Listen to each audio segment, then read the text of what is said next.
let me welcome all of you, my esteemed media colleagues. This is Home TV. We are coming to you live from the press conference from the conference room of the Liberia National Police, where the Liberia National Fire Service and the Liberia National Police will be providing major updates on the recent Capability fire situation. At this point, we'll cross over to the podium to give you the Humble Director of the Liberia National Fire Service, Director Usua Bao, is also here with his able Deputy Director of Administration, and his name is Samuel Fair. Also here attendance is our DRGP for Operations, J. Nelson Freeman, Anthony J. Nelson Freeman, and other senior officers here present. So without much ado, I hope your gadgets are set. Ladies and gentlemen of the 4th Estate, this is our Honorable RG, who is all set to brief the press on the situation. Good afternoon to all. Indeed, our God Yahweh is real. Let me first begin by apologizing for the delay, but it's better late than to have inconsistencies in our briefing. So we had to make sure that we gather more pieces of information to be able to accurately inform the public as to where we are.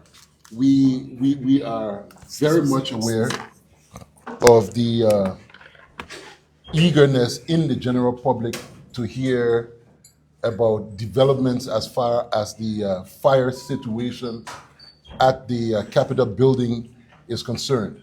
Like the Chief of Press and Public Affairs noted, I'm joined here today by the Director General of the Liberia National Fire Service. When this incident occurred, we announced earlier that there will be joint investigation by the Joint Security of the Republic of Liberia. That have now fallen short. The investigations are underway. The Joint Security is working tirelessly to ensure that we gave the Liberian people some answers to what has happened in the nation. At this point in time, I think it's only fair for us to brief as to how far we are. If you all could recall, over the last few press conferences or briefings that we've had, I've been very, very clear on my words. I've minced my words as far as calling the situation at the Capitol an arson, and told you all that we're still investigating, and we're looking at, even though there were elements pointing towards that, but we could not with all definitive say that it was an arson. Today, January 8th, at this point in time, I'm here to officially inform the nation that we have sufficient evidence to call the act at the Capitol an act of arson.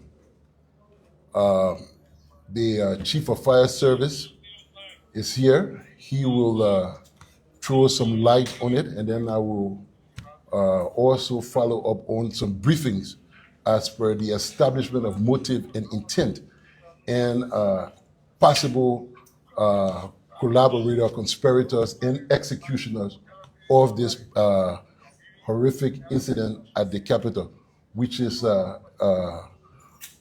very disturbing to the nation, and that the people are eagerly waiting to hear from us where we are. Honorable Bafo, if you wanted to say a few words, and then I can continue from there, or...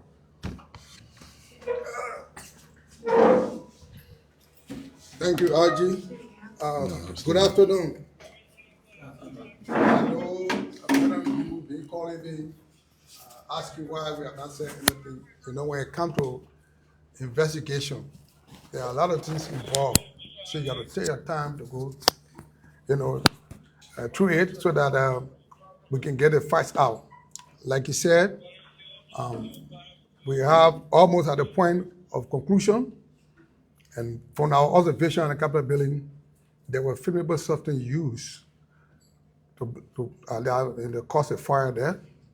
And so indeed, like you said, the final report will be out, but we just want to briefly let you know that from our observation, there were flammable substance used that caused the fire at the Capitol building. Thank you. To throw a little more light on this issue, as part of our investigative analysis, the electrical system at the Capitol building was duly assessed, and it has an automatic circuit breaker that should trip in time when there is a major short in the building that could lead to fire. Up to the time that the building was ablaze, the grid was still supplying power into the building, which is an indicator that it could not have been a short that caused that particular fire. More so, we also observed from the investigation that the smoke from the fire is consistent with that of an accelerant, the heavy, thick black smoke that we all saw coming from the Capitol building on that day. The color of the flame of the fire as well is also consistent with that of an accelerant as well. We also observe as part of the investigation that the fire if it was an electrical fire, it will have a specific place that it will have begun from. But in this case, there were multiple areas that we noticed that the fire picked up from. So it wasn't like from one particular location spreading throughout the room, but from multiple locations around the room. So at this point in time, we are definitive about calling it an arson. We have identified people of interest in this investigation. Those people of interest are being reached. We have sent out clear messages to them to come in to continue the investigation. And in the case where they do not show up, they will be arrested. There's absolutely no one in this country by the Constitution that is immune from such felonious act. And as such, it is our hope that people will willingly cooperate with this investigation. So far, so good. We haven't had any hostile posture from any of those that we would like to speak to. So we believe that that cooperation will be continued and that we will be able to subsequently brief you all when a full briefing has been done at the level of the National Security Council and some of our findings are declassified that we will be able to give out to the press. At this point, I would like to rest. I know you have one, a few or two questions, and then we can take it on from there. So, ladies and gentlemen of the press, if you want to ask a question, you will raise your hand, be recognized before you speak, please. So, Winston Company. Thank you, Honorable Archie. My name is Winston Larry from Banana Avenue. Can you care to tell us the name of that substance that we use and who are those referred to as person of interest? You want to call some names to us, since you have reached out to them? So at this point, Winston, I would like to hold on to the names.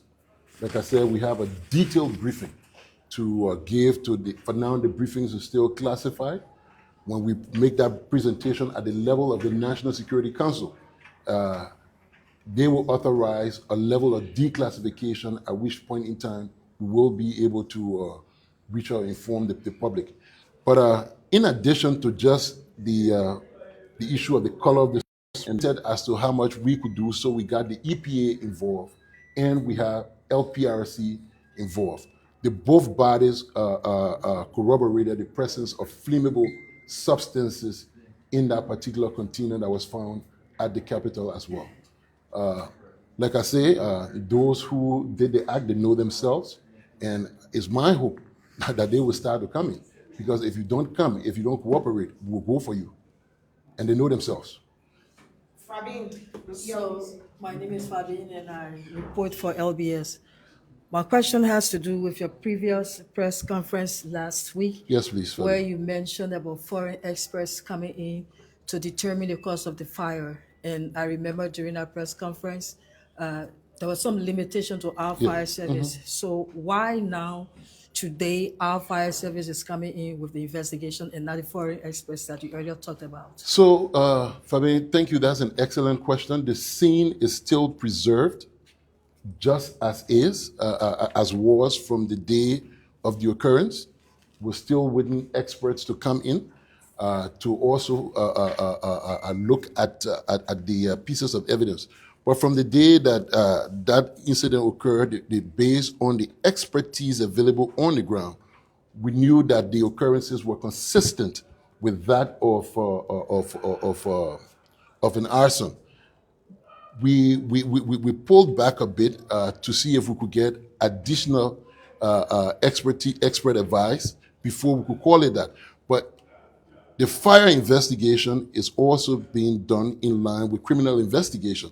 So, on the basis of the criminal investigation and the fact that we have been able to collect sufficient evidence to speak to facilitation, conspiracy, and execution thereof, which we have evidence by the burning of the place, we are with all definitive certain of that particular act being an arson. The foreign experts will just put the icing on the cake when and if they do come. nobody else? Yeah. Okay, Yes. okay, front page, Africa, Gerald. Thank you. My name is Gerald. Honorable IG, we talk about reaching out to people, persons of interest in party that will come. At the side that have you made any arrest? Do you have people in custody connecting to this incident? We made series of arrests on the day of the incident because there was not sufficient evidence to connect them at the time. We allowed some of them out on a personal reconnaissance, and some of them were guaranteed for by lawyers. At this point in time, some of those people who we had in our custody are now people of interest to this investigation. As such, we have reached out to legal representation, and for those who were released to the personal reconnaissance as well, that they willingly come back in. And like I said, so far so good. There's been absolutely no contention. So we're going to wait to within the next 24 hours before we start to make tactical moves to make sure people get arrested. So, ladies and gentlemen, investigation is not an event, it's a process. We'll update the public as the investigation unfolds. Thank you for coming and have a very happy New Year. And listen, in closing, we want to reassure the general public. We're so politicized in this country that it is almost impossible to believe neutrality and professionalism. This particular investigation has been methodical. There's empirical pieces of evidence that have been chronologically collected. Every last person of interest that we've been able to connect. And the thing about it is, we may not at this point in time have every last one, but we have sufficient information to send a clear signal to any would-be detractor in this particular country that the rule of law does exist and it will stand independent to protect the lives and properties of the people and most importantly protect the democracy. Thank you. Well, you just listened to a very important, a major press conference here addressed by the Inspector General of What if I the achieve? National Police, Colonel Gregory Coleman, And also part of this press conference, we saw Chief, the I think that's Liberia official National information, Fire right? Service Good. fully represented by the head of the institution and his deputy, Colonel Roswell Bavard and Emmanuel Farr. The two heads of the Liberia National Fire Service availed themselves to this very important press conference. We want to say thanks for watching Spoon TV. They will come your way again. Have a good day. I'm Nelson Colette. Thanks to Chokon Flaman on camera, making sure that we bring you this broadcast. Bye-bye for now.